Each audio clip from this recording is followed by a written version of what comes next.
नरेंद्र मोदी की राजनीतिक पूंजी वो सेकुलरवाद की राजनीति नहीं है। आज के जो कांग्रेसी है महात्मा गांधी पर डंडा लेकर दौड़ पड़ते, इसी कारण कांग्रेस की ये दुर्दशा हो गई है और हमको लगता है कि कांग्रेस को ये लोग समाप्त करके ही छोड़ेंगे। इस प्रकार का जो विरोध करने वाले जो छिछले सतही लोग हैं, तो यदि वे विवेकानंद रॉक पर जाते हैं जहां विवेकानंद 3 दिनों तक समाधिस्थ रहे थे, तो ये एक नैरेटिव सेट हो रहा है कि हमें विश्व गुरु बनाना है। नरेंद्र मोदी कह रहे हैं कि हमें भारत को विश्व गुरु बनाना है। में अभी विचारवान लोगों की कमी है। कांग्रेस पार्टी भारत की पार्टी तब बनी थी जब उसके नेतृत्वकर्ता महात्मा गांधी थे, लोकमान्य तिलक थे। तो आज के जो कांग्रेसी है गीता पर भी आक्षेप कर देंगे।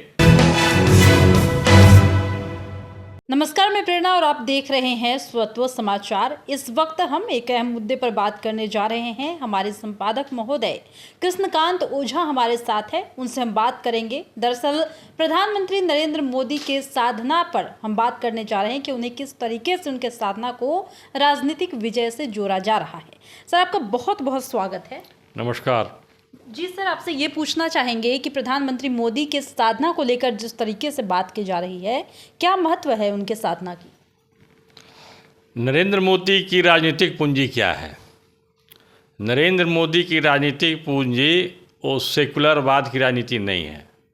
नरेंद्र मोदी की राजनीतिक पूंजी उनकी साधना और धर्म आधारित जीवन पद्धति और अखंड भारत, धारा 370 हटा करके एक विधान, एक निशान, एक देश में कायम करना, ये सारी उनकी राजनीतिक पूंजी है और इसके आधार पर वो आगे बढ़ते रहे हैं।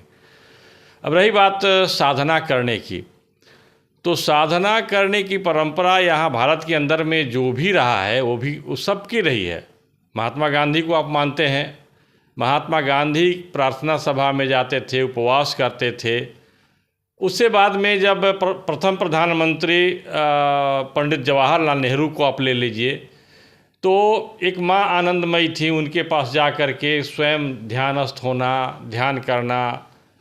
इंदिरा गांधी के भी कई ऐसे चित्र आपको दिखाई पड़ जाएंगे जिसमें वो ध्यान कर रही हैं, स्वयं को संभालने के लिए, अपनी ऊर्जा, आध्यात्मिक ऊर्जा लेने के लिए। तो जहाँ तक बात की जाती है नरेंद्र मोदी की, तो नरेंद्र मोदी तो रामकृष्ण परमहंस द्वारा जो प्रतिपादित जो पथ है उसके अनुकूल उसके अनुसार साधना करते रहे हैं।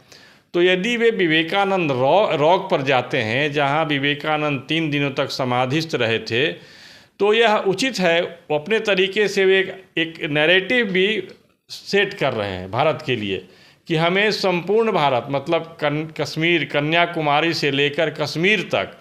पिछले बार जब 2019 के चुनाव में वो गए थे तो बद्रिकाश्रम की गुफा में जा कर के और उन्होंने ध्यान किया और ध्यान करने के साथ साथ एक संदेश भी दिया कि भारत के शक्ति, ऊर्जा या भारत के सामर्थ्य को जब जागृत करना होगा तो प्रत्येक व्यक्ति को अपने मन पर, इंद्रियों पर विजय प्राप्त करना होगा।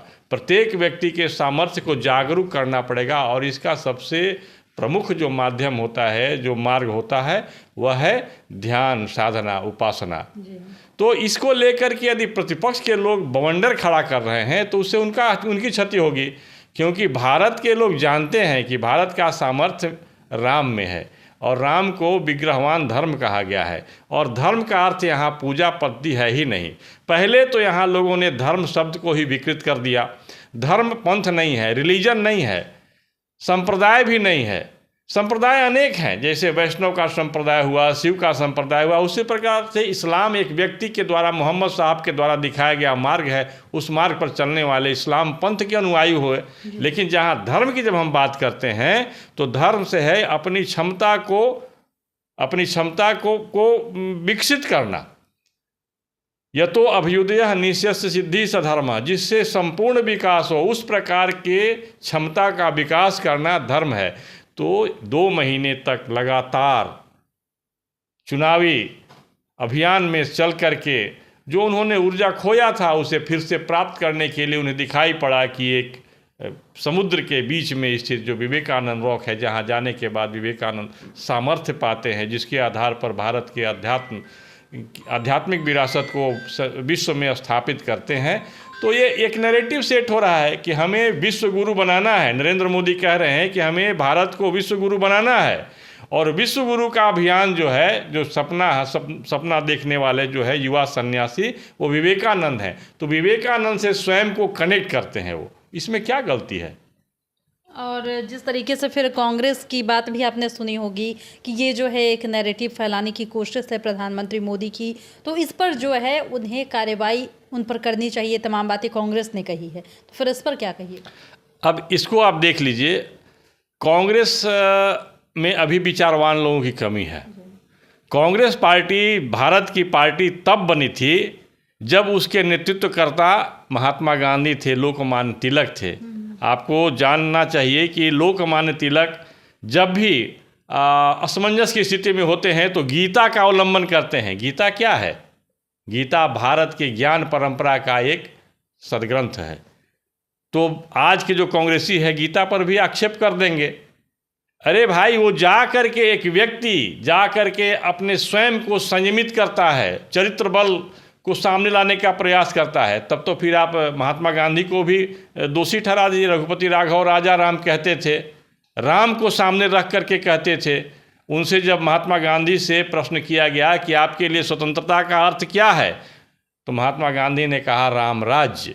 तो आज के जो कांग्रेसी हैं महात्मा गांधी पर डंडा लेकर दौड़ पड़ते, इसी कारण कांग्रेस की ये दुर्दशा हो गई है। और हमको लगता है कि कांग्रेस को ये लोग समाप्त करके ही छोड़ेंगे। इस प्रकार का जो विरोध करने वाले जो छिछले सतही लोग हैं, जो किसी भी चीज़ के लिए विदेश में, अमेरिका में, इंग्लैंड में देखते हैं, वहाँ की जीवन पद्धति को भारत में लागू करने का प्रयास, वहाँ के जो विकास की जो नीति है, रीति है, मॉडल है, उसको भारत में ला करके और भारत की दुर्दशा निकालने के लिए जो जिम्मेदार लोग हैं, ऐसे लोग कांग्रेस जैसे बड़ी पार्टी को, संगठन को मटिया मीट करके छोड़ेंगे। इस प्रकार के छिछले हरकत और बयानबाजी देने वाले लोग। सर, एक बात जैसे आपने अभी कहा कि प्रधानमंत्री नरेंद्र मोदी ने जिस तरीके से उतने दिन से चुनाव में जाकर प्रचार वगैरह या लोगों से इंटरेक्ट करने के बाद जो ऊर्जा को उन्होंने खोया था, उस ऊर्जा को प्राप्त करने की ये कोशिश थी।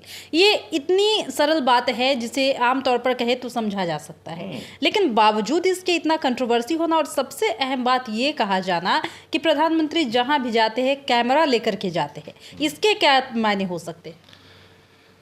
देखिए, कैमरा लेकर के जाना, प्रधानमंत्री हैं, आप उठा करके देख लिए 1980 से लेकर के और 86-90 तक के जितने जो दूरदर्शन के कार्यक्रम हैं, उसमें इंदिरा गांधी हो या राजीव गांधी हो, उनके पीछे दूरदर्शन की सारी टीम जाती थी।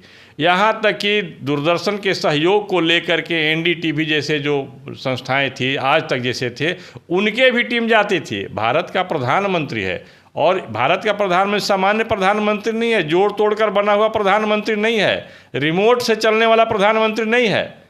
नरेंद्र मोदी एक ऐसे प्रधानमंत्री हैं जो अपने सामर्थ्य के बल पर, भारत का जो सामर्थ्य है, जो आध्यात्मिक ओज है, उसको लेकर के और दृढ़ता से पूरे विश्व में खड़ा होने वाला प्रधानमंत्री है। तो उसके पीछे मीडिया नहीं जाएगी तो किसके पीछे जाएगी? और तो भाषण भी तो नहीं दे रहा है। नरेंद्र मोदी मौन धारण कर रहे हैं, और मौन पर आप इतना व्यथित हो रहे हैं, इसका मतलब आप में समझ की कमी है।